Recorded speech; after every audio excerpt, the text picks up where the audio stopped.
অনেক সময় আমাদের হাতে থাকা ফোনটি বাচ্চারা কান্না করলে তাদের হাতে দিয়ে থাকি। এমনকি অনেক সময় আমরা বন্ধু-বান্ধব বা ফ্যামিলির সাথে মোবাইল দেখতে থাকি।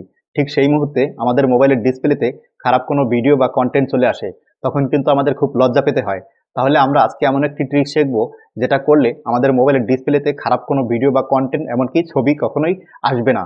তাহলে চলুন কথা না বাড়িয়ে আমরা মোবাইলের স্ক্রিনে চলে যাই। তার জন্য আমরা ফেসবুকে চলে যাব। এরপরে উপরে রয়েছে 3 ডট আইকন, এখানে ক্লিক করে দিব। এরপরে একটু নিচেই রয়েছে সেটিংস, এই সেটিংসে ক্লিক করে দিব। এরপরে স্ক্রল করে নিচে যাব, দেখতে পাবেন কন্টেন্ট প্রিফারেন্স, এখানে ক্লিক করে দিব। এরপরে আপনারা প্রথম দুইটি অপশন দেখতে পাচ্ছেন, পলিটিক্যাল কন্টেন্ট এবং সেনসিটিভ কন্টেন্ট। তো আমরা সেনসিটিভ কন্টেন্টে ক্লিক করব। এরপরে এখানেও দুটি অপশন রয়েছে, ডিফল্ট এবং শোলেস। তো আমার এখানে ডিফল্ট করা আছে। যদি আপনাদের ফোনে খারাপ কোনো ভিডিও বা কন্টেন্ট চলে আসে বা খারাপ কোনো পিকচার চলে আসে, তখন আপনারা শোলেসে ক্লিক করে দিবেন। এরপরে সেভে ক্লিক করে দিবেন। এরপরে ওকে করে দিবেন।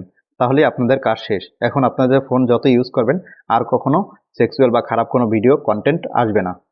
এই প্রসেসটি আপনারা আগে থেকেই জানতেন কিনা সেটি অবশ্যই কমেন্ট বক্সে জানিয়ে যাবেন, এবং ভিডিওটি ভালো লেগে থাকলে লাইক করবেন। পরবর্তী ভিডিও পাওয়ার জন্য আমাদের পেজটি ফলো করে রাখবেন। ইউটিউব থেকে দেখে থাকলে আমাদের চ্যানেলটি সাবস্ক্রাইব করে রাখবেন।